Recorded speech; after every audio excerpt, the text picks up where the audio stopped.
Welcome. So you've just signed a construction contract with ArDan Construction and you're probably wondering what happens next.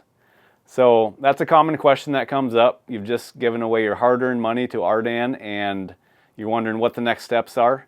So first thing that's going to happen within 24 hours is you're going to get an email from the production department, and there's going to be some steps in that email letting you know what the next steps are.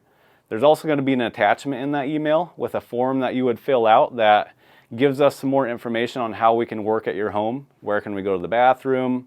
Where do we park? Are we going to be able to get a key? All those different logistic questions.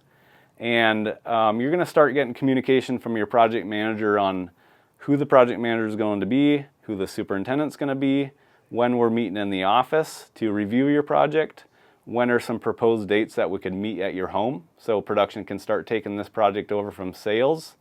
And the ultimate goal is by the time we meet at your home is production has a full grasp of your project and they can take it completely over from the sales department and get this project into production for you.